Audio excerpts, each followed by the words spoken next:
Welcome to the next session. Last week we looked at the setting of boundaries. And in the setting of boundaries, the real conversation about setting of boundaries is firstly that it is your boundary that you're wanting to put in place, and therefore the expectation that they should just live up to that boundary is perhaps one that's going to lead you more into frustration, accusation, and blame, as opposed to, this is my boundary, how can I support you to keep it because that's what I'm needing, and in theory then we are needing, because that is part of your job as a teacher, is you need to manage a class and get things done. And how you get that is therefore going to depend on a couple of factors. And we took a look at what are the elements that will influence the success of you achieving your boundary. And really the success of the boundary is directly related to how seriously you take that same boundary.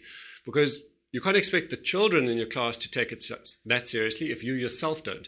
And what I mean by you taking your boundary seriously is if you're not getting that boundary met, in other words, if those children aren't stepping up to it, well, what are you going to do differently so that they do then step up to it? And if they don't do that, then what next?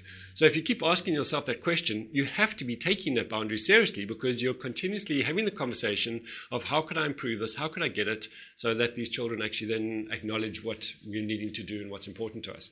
And in that, we looked at those three components. The one is the detail. Are you clear yourself on what that boundary looks like in its detail? Now, there is infinite amount of detail you could go into. What we're wanting to avoid are the top level assumptions that we're making, that just because I say a clean classroom, or just because I say no calling someone else names, that somehow the children understand what that means. So the detail is absolutely essential, because if you don't know where your boundary is and what it looks like, well, how are you going to measure if the children are actually keeping it, or how are they going to know that they're keeping it? The second one is the delivery. How are you sharing that with them such that firstly they understand it, and secondly they also feel that they are respected, and if possible their needs are also met. And sometimes just acknowledging their needs is actually part of what invites them to cooperate with you. It's not necessarily going to mean that you're going to meet their needs, but being aware of their needs makes them feel that you've also thought about how they're doing and what they're needing. And that itself just shows that there's a kind of at least a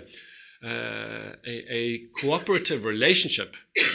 And then you want to find out how you could perhaps make those met. So that was delivery. And the next one is diligence. Diligence is really the thoroughness in which you can follow up, measure if it is being achieved, put in the support systems to support you and them in achieving it.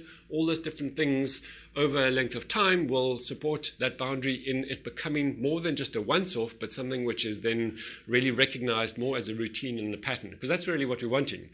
We can't work on 50 boundaries all at the same time. So inevitably we can focus our attention on a couple, maybe only 2 or 3, and we're going to hope that at some point those become habitual, that we can then move on to the other ones that are important to us, or the new ones that are arising, and not have to keep revisiting again and again those ones that we're hoping are now actually embedded.